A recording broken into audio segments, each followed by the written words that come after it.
Asia-Pacific contains some of the world's most spectacular forests. These forests cover more than a third of the region and are home to millions of people.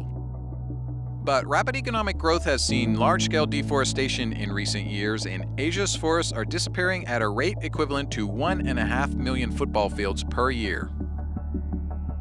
Locally, people depend on forests for their livelihood, for their food, for their traditional ways of having lived in these areas.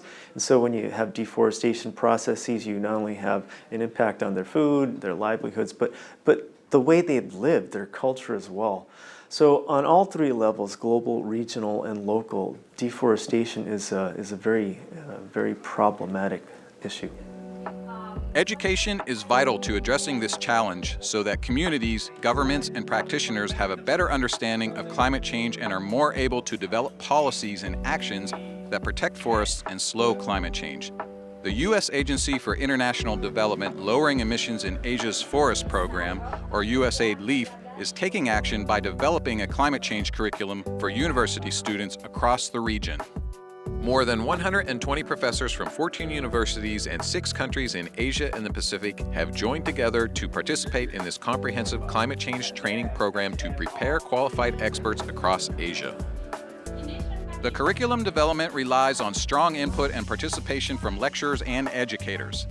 This regional climate change curriculum development process is unique. Why? Because the 12 participating universities develop the materials themselves, teach the materials themselves, and educate other people to use the materials.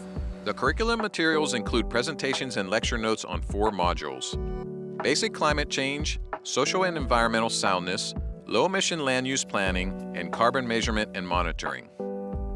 The curriculum process consists of 7 stages. Participating universities are engaged in each stage, from assessing training needs to developing the materials and adapting them to the university context.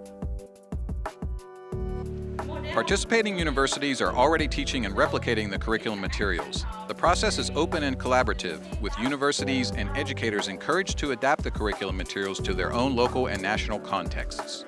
Dr. Nguyen Le Ai Vinh from Vietnam's Vinh University is now sharing his knowledge in his home country.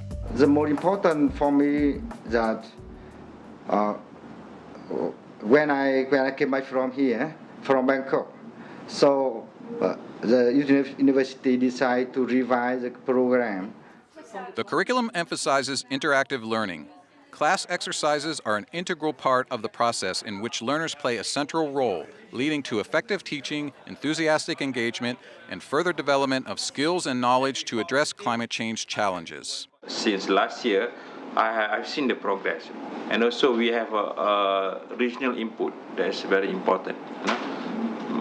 By regional input, I'm looking at inputs from people from Thailand, from Malaysia, from Cambodia, from Vietnam, and so on. So this is very enriching experience. When we were introduced to the all material, there was a lot of materials that were very new to a lot of us, and for me myself, I felt that a lot of those materials were quite new. But you know, over these last 2 years, I think I'm now very confident in. I feel like I can walk out here today and I can go and teach these materials. I've learned a lot of things about climate change concept. Early success is already evident in Vietnam. In October 2014, Đà Lạt University held a short course on climate change using the USAID LEAF curriculum materials. The course has now been made mandatory for the university's 8,000 students. Professors from the region continue to plant the seeds of climate change education. As this network continues to grow, it enriches the collaborative spirit that leads to its success, inspiring efforts to address climate change impacts for a brighter future for the people of the Asia-Pacific region.